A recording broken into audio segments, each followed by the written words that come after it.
Welcome to the Deep Wealth Podcast, where you learn how to extract your business and personal deep wealth.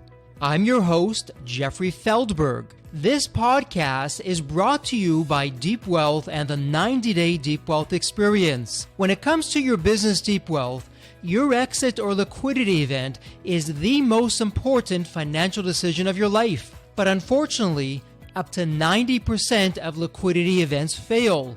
Think about all that time and your hard-earned money wasted. Of the quote-unquote successful liquidity events, most business owners leave 50% to over 100% of the deal value in the buyer's pocket and don't even know it. I should know. I said no to a 7-figure offer and yes to mastering the art and the science of a liquidity event. 2 years later, I said yes to a different buyer with a 9-figure deal. Are you thinking about an exit or liquidity event? Don't become a statistic and make the fatal mistake of believing the skills that built your business are the same ones to sell it. After all, how can you master something you've never done before? Let the 90-Day Deep Wealth Experience and the 9-step roadmap of preparation help you capture the best deal instead of any deal. At the end of this episode, take a moment and hear from business owners like you who went through the Deep Wealth Experience. After graduating with a BS in finance from the University of Colorado at Boulder in 1995, Brent Mekosh went to work in New York City on the trading floor of the New York Stock Exchange and rose to become a vice president of trading for Bear Wagner Specialists and a member of the New York Stock Exchange. During that time, he earned an MBA in finance and international business from New York University. In 2006, Brent left New York and backpacked for a year.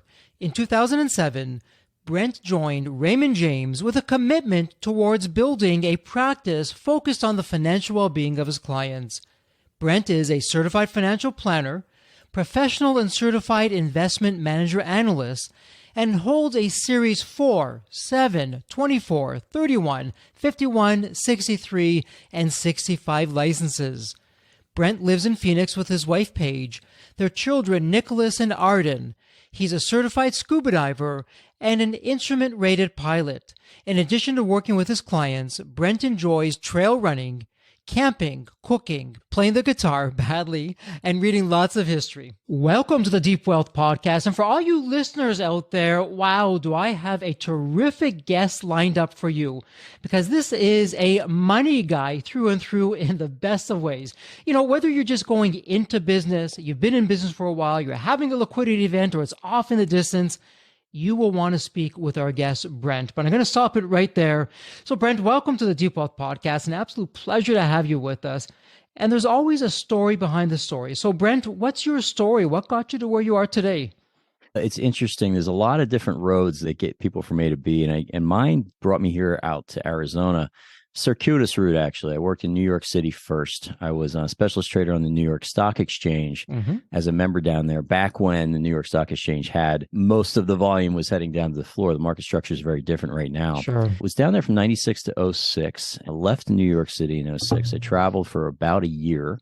And during that year traveling, I'd figured out that I didn't really want to go back to New York City. I love it, but I felt my time there had passed and it was time to do something different. So I landed out here in Arizona and we began building our practice out here. We got clients in 26 states, and I'm fortunate enough that I like to get around the country and see the people that we work with, but Arizona is now home. So, Brent, what really got your passions ignited? You left the New York Stock Exchange. You really were a big dog where you were before that, but you made the leap.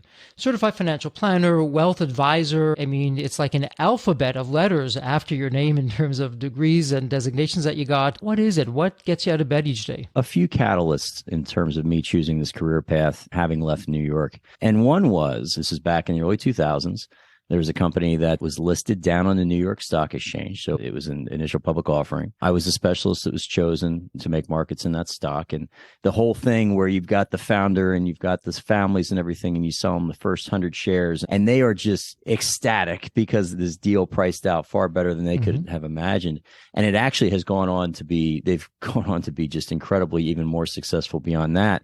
But watching how that single event, that single liquidity event was able to change their lives and also and considerably grow the business and allow them to help a lot of people along the way. That got me really excited. And so I love the secondary markets. I love trading. I love market making. But what became more interesting to me was, if there's going to be money that has to get moved around, there's got to be productive businesses and people that are providing products or services in order to create that wealth. And I wanted to work with those people on a closer level. And that's what the catalyst was for me to get into the wealth management or client-facing side of the business. And so from a wealth management side, and Brent, you and I, we work with the same groups of people, the business owners, whether they're just getting going or they've been around for a while. You and I know we've had a number of conversations offline, and I can proudly say that we're both the kind of guys, the glass is half full. We just take that vantage point. But let's flip that for a moment.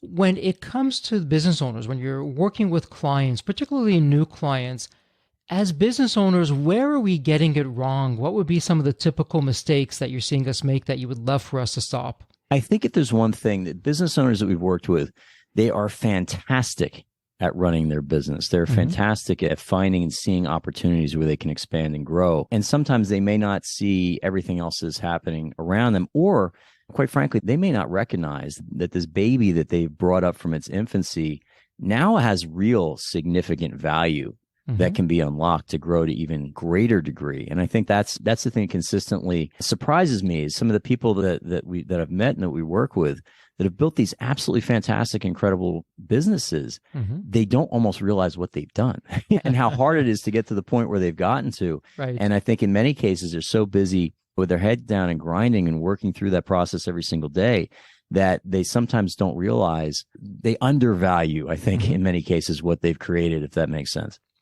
Absolutely. And for our listeners out there, with what Brent is saying, let me ask you a rhetorical question for our listeners. And the rhetorical question is this: how can you master something you've never done before? And Brent, we ask that question a lot when it comes to a liquidity event, but that same question really applies to what you're doing. Because for business owners, let me dispel another myth. And Brent, if I'm off base, please be the first one to correct me. But at Deep Wealth, we don't believe that as business owners, we have to figure out the investment side and the wealth management side and become masters at that. To your point, we're busy working on the business. Why not let someone like yourself do that? And so for our listeners out there, here's another question for you. So if you can't master a game you've never played before, or if you really want to gamble with your financial future with what you have, why not have someone like Brent look to do that for you and leave it with a professional to do? So Brent, not really appreciating what we've built as business owners, perhaps having that imposter syndrome. Well, we're not really big enough for someone like Brent, or we'll talk about it another day. That's a popular mistake that you're seeing out there. Any other ones that come to mind?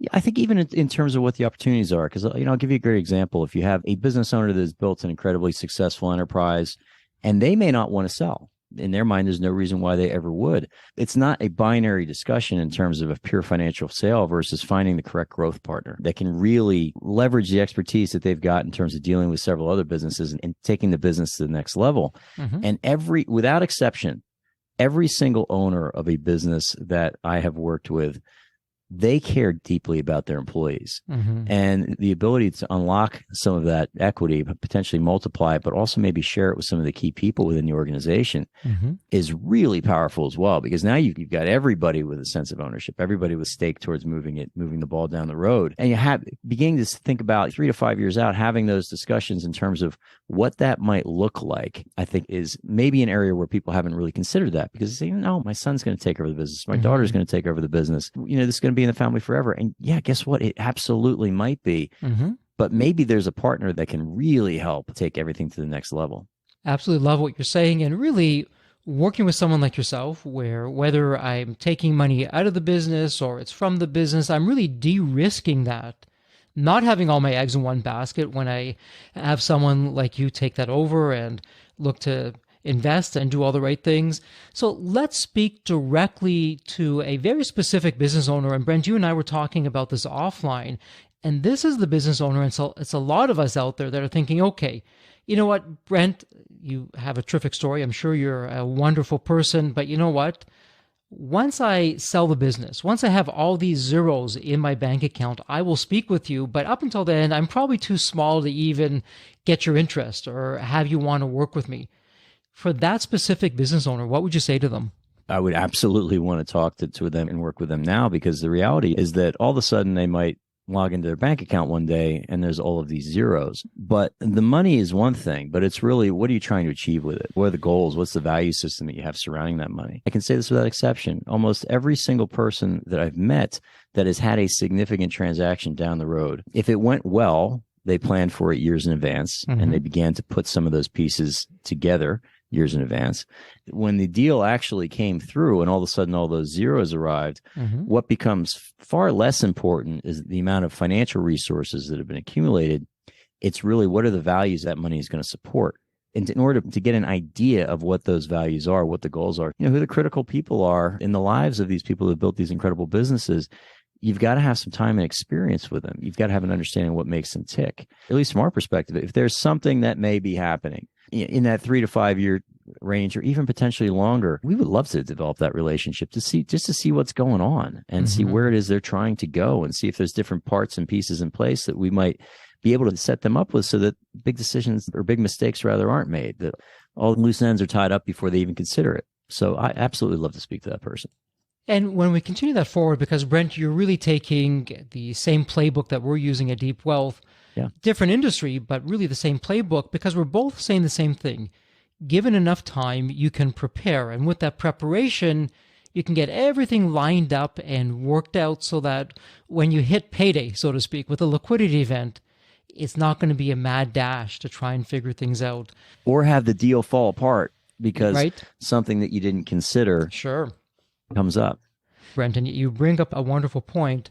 Through that preparation, what would be some of the things that you're looking at with a business owner? Because I'm sure it goes well beyond just investing. You're going to be looking at taxes and perhaps estate planning, other kinds of things. So talk to us about that.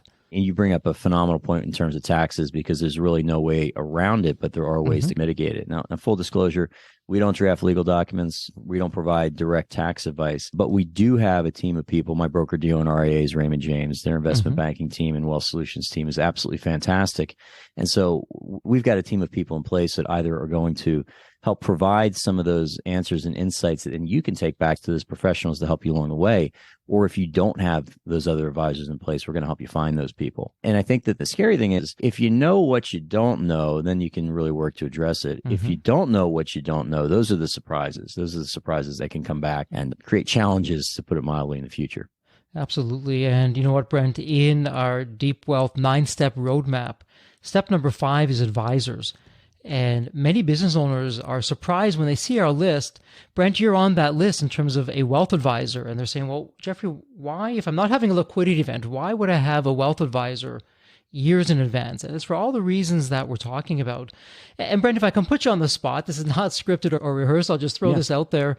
You have a story, a client that comes to mind who was wise enough to work with you early on and then reaped the rewards once they had more zeros in the bank account, versus if they would have come to you once they had those zeros, kind of a before and after. Anything that comes to mind on that front? Yeah, absolutely. We have a couple, actually.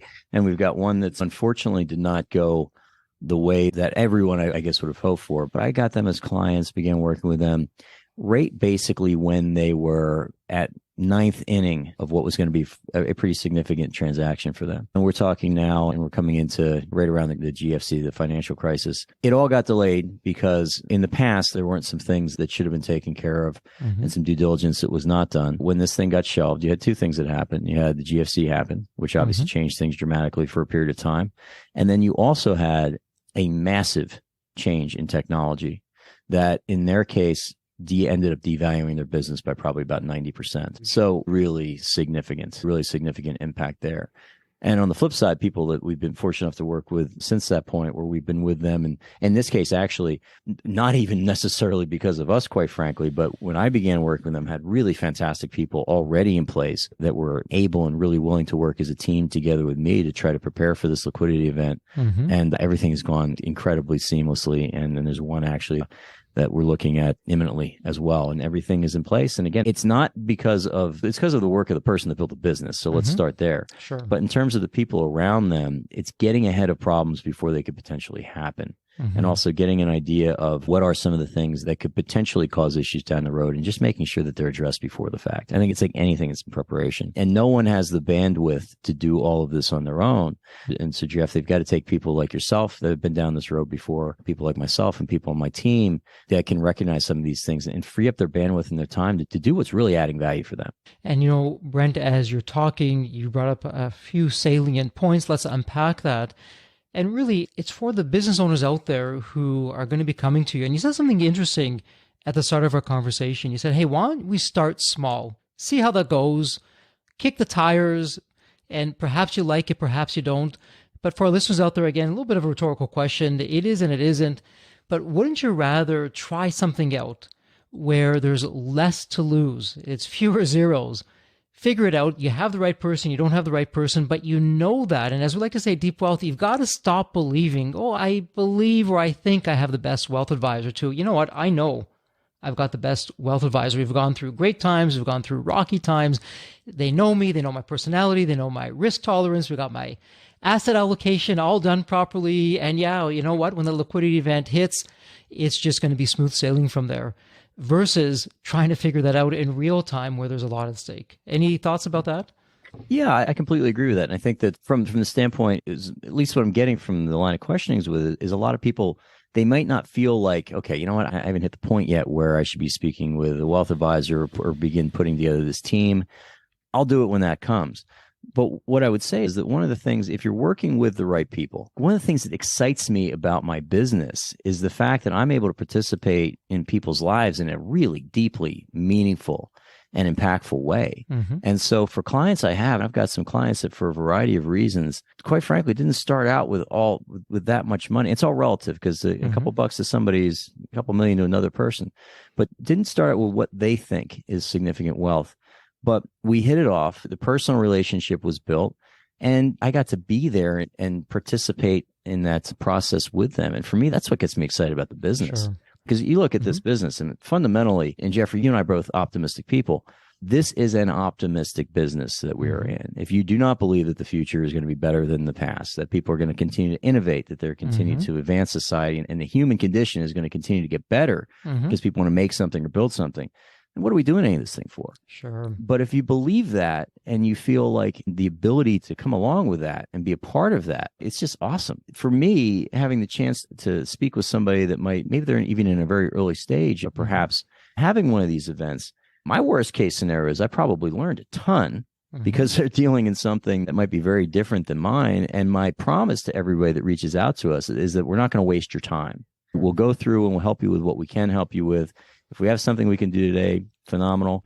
If we can't, perhaps it'll be in the future, but you're not going to waste your time by taking a look at some of these different possibilities. And Brent, let me ask you this. And firstly, I'll share my experience. When I'm speaking with business owners, I pick myself up off the floor so many times, and there's no judgments here.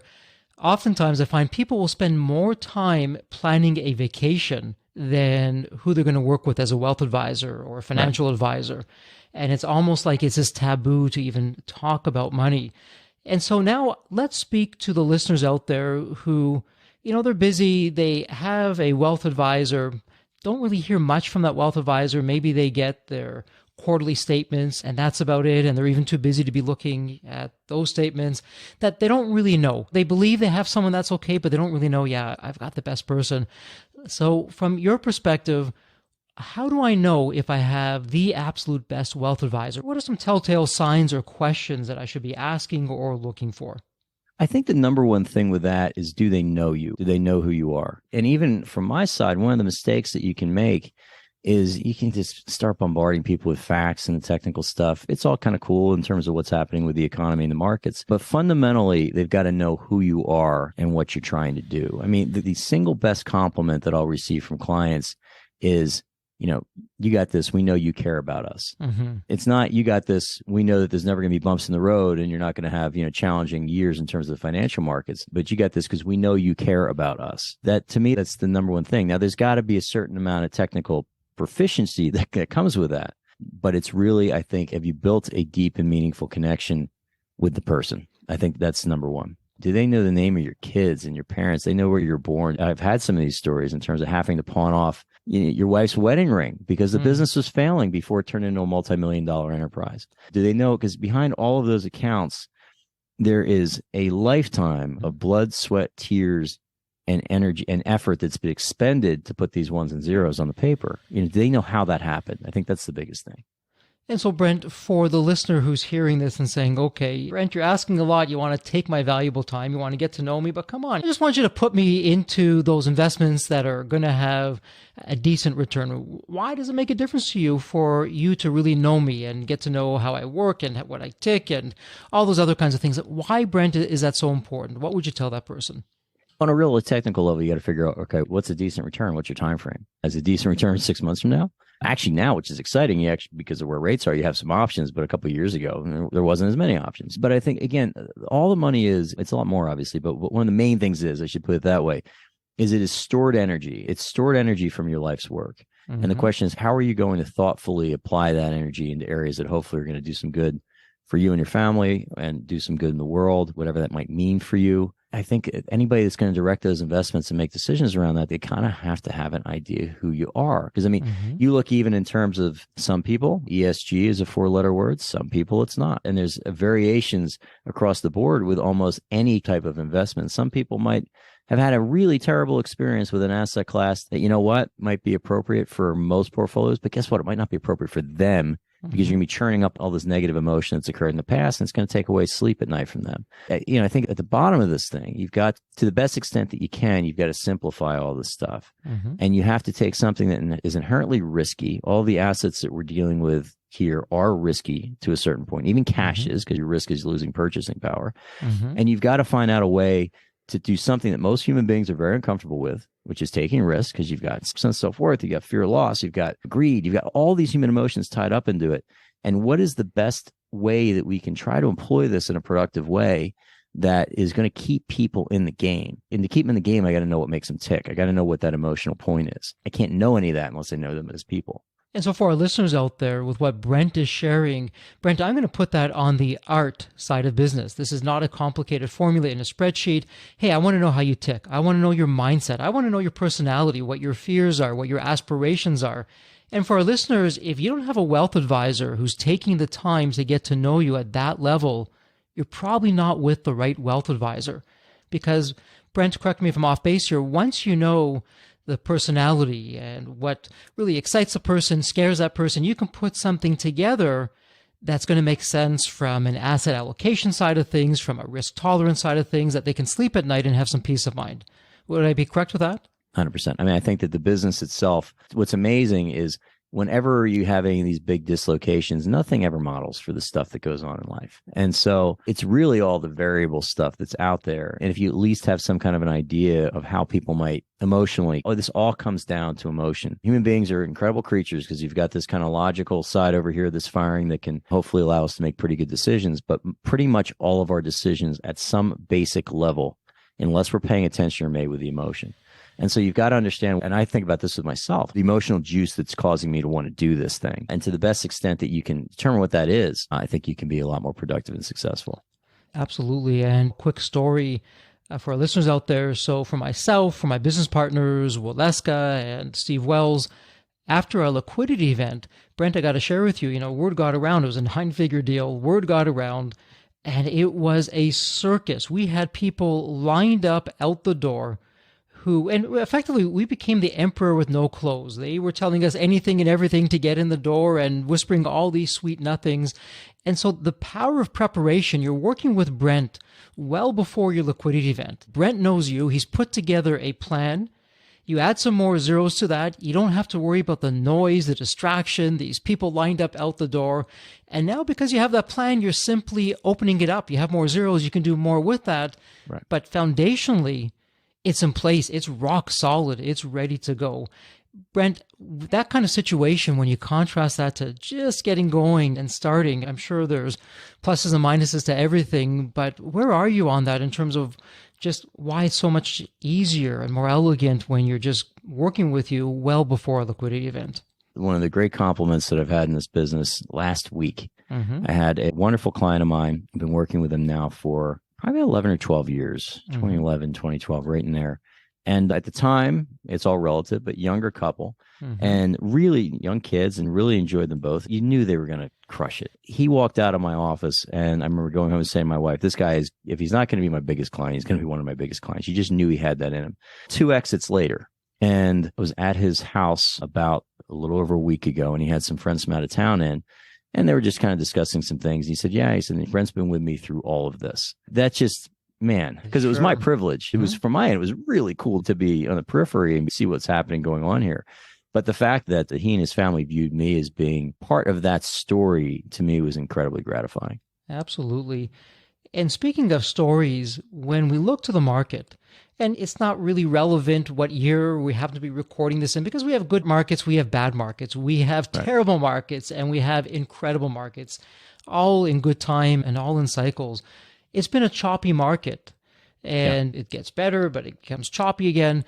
So for everyone who's listening during this choppy time that we've been going through, what kind of peace of mind can you give them? So the clients that you're working with, despite it being a choppy market, what have you been doing for them behind the scenes to give them some peace of mind in some uncertain times? It's a phenomenal question, because it has been challenging. Because, you look at what we as people have been through for the last 3 years, really starting with COVID. So you have COVID hits. No one knows. Is it going to be the Spanish flu again, or is this going to be something worse? No one knows.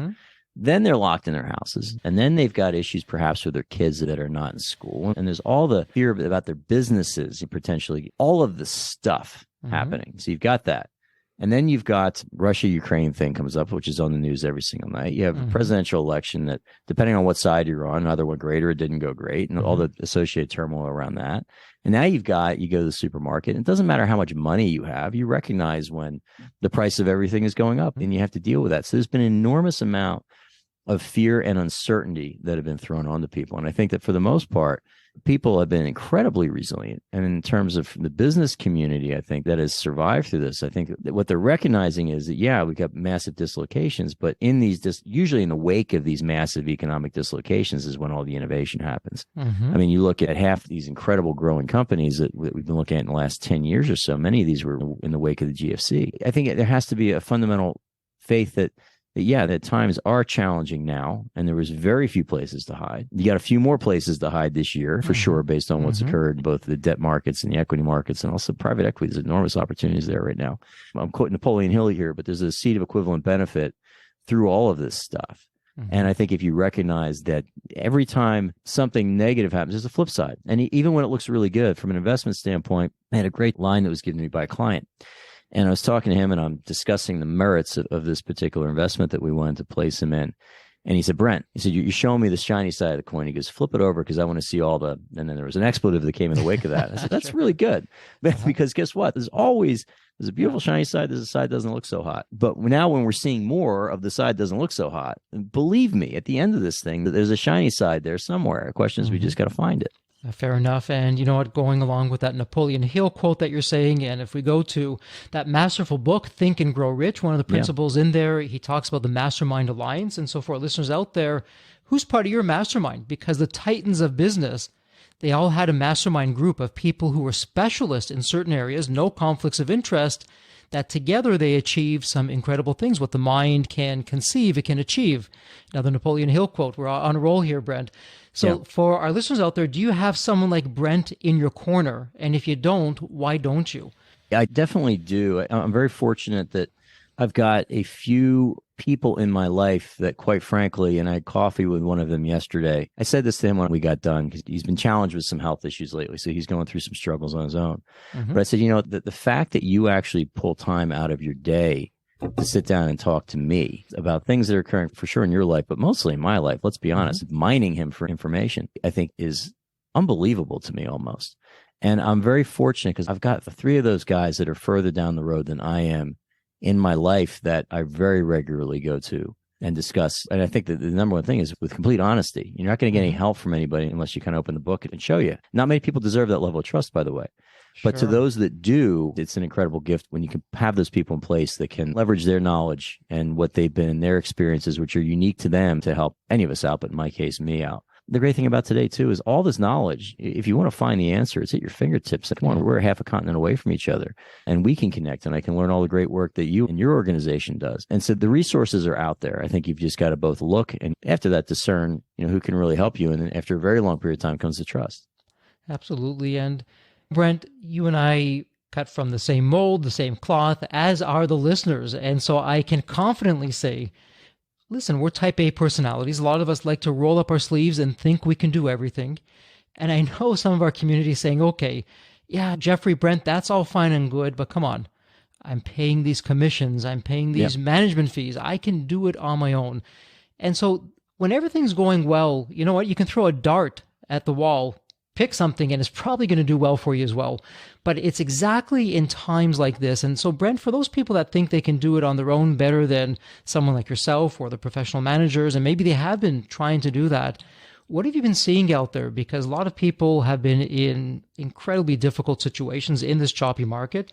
A professional like yourself versus the amateur out there, the non-professional, what have you seen in terms of differentials of performance? Say first that, many of my clients could do it themselves. And I tell them that.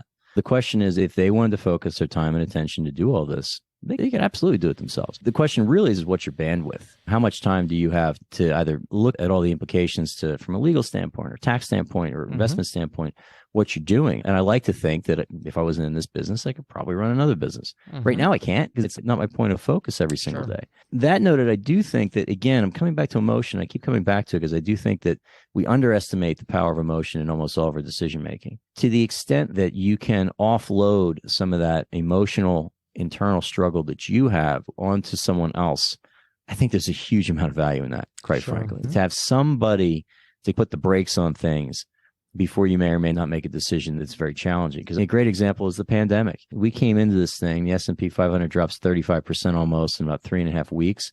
They're shutting down the entire global economy. There's no way that this market is going to recover from that. Everything, every logical thing firing is saying there's no way the market recovers. Of course, you don't know what the Fed's going to do at that point. And every emotional thing says, my goodness, this money that I've accumulated is evaporating and my business is shut down and my kids are, like all the stuff that's going on. And had you made the wrong decision at that period of time, same as in the GFC and the financial crisis, it was catastrophic. It was catastrophic in a way that you can't necessarily come back from in some cases. I look at it this way. I think it's very possible. You just kind of have to understand eventually how markets work, where in the short term, if you're not paying attention to it, it's absolutely possible to have an incredible bout of short-term luck. The smartest person going to Las Vegas, for example, is putting everything on black, and they're basing their results on short-term luck worked in their favor. But the people that are successful in Las Vegas are the house. It's the casino. It's because they're playing the odds, because they're playing the math. And so to the extent that you can, from an investment standpoint, you want to be the house. You don't want to be the person that's out there gambling. And when things are really good, everything is incredibly exciting. And everybody, it's whether it's crypto or whether it's some of the meme stocks or whether it's some of the innovative tech stocks that were ripping in 2020, all the fundamentals and any rules-based systems got thrown completely out the door because it was exciting. It was fun. It was like watching a spectator sport. It's incredible. But you can't invest serious money based on that because short term, you might be really lucky. Black might come up on the table, but in the long term, it's just not going to work. Absolutely. So great advice. Leave it to the professionals. Focus on what you know, your business, grow that, throw off the zeros there, and then let someone like Brent really take it from there to the next level while you work in your area. Brent, you're working on your specialization. So it's all specializations and focusing and playing to our strengths and maximizing our time by not doing some things, not being in some areas, so that we can do other things that can really move the dial. I 100% agree. Fantastic. And so, Brent, if there was one takeaway from a wealth advisory side of things for our listeners that they could do today, one low-hanging fruit, what would that be? Take an inventory of where you are today. Number one, it can never be a roadmap drawn to a destination if you don't know where you're starting. And that applies across the board, regardless of asset level. I was sitting down with an estate planning attorney. I had lunch with him earlier this week that we've done some work with here in the Valley. Probate case that he was in, and a very high profile, at least in the Valley here, person, significant assets, and not even a will or trust. Where you would think that, at a certain level, you're going to get these things all wrapped up, and that's not always the case. And so I think that it's very important to very periodically take a step back, take an inventory of where you are, get a clear direction, a clear picture in terms of where you want to go, but at least get that snapshot of where you are today. Because a lot of people, it's fun. You have them come in for a discovery meeting, but we're really getting to know them, and you start digging in. And well, is that it? Well, no, that's not really that it. It's how about this? And in the conversation, all of a sudden, they've uncovered either significant assets that might be lying around they haven't considered, or major goals have been uncovered that they haven't really talked to anybody about, or issues that have to be addressed, quite frankly, either from a business standpoint or from a family standpoint or personal standpoint. And it all comes because you actually have to pull that time aside. I think people just personally can do this. Forget about managing money, but I think personally, for me, I do it quarterly, but take a block of time and look at yourself as a business and where am I? What did I want to do this quarter? Did I do it? What am I trying to do next quarter? And take an inventory of where you're at. And then at least it's going to give you where the pain points are that need to be addressed immediately. And then how do you then set yourself up for success in the long term? Terrific advice. Just get some clarity of where you are, where you want to be, and make the course correction as you go along with that. 100%. Love that. Brent, let me ask you this. We're going to start wrapping things up, and I have both the privilege and the honor to ask this question of every guest. Yeah. So let me set the context for you, and then I'll ask the question. So I'd like you to think about the movie Back to the Future.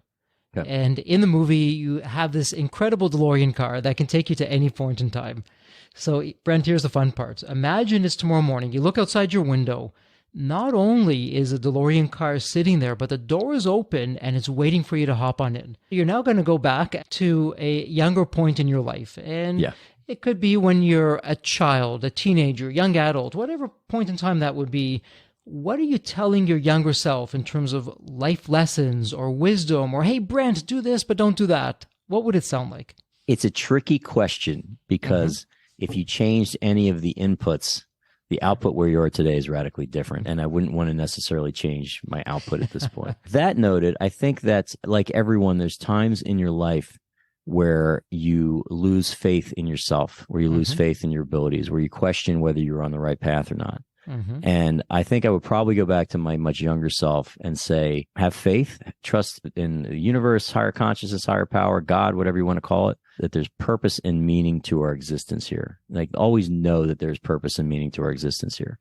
And that's probably what I would do.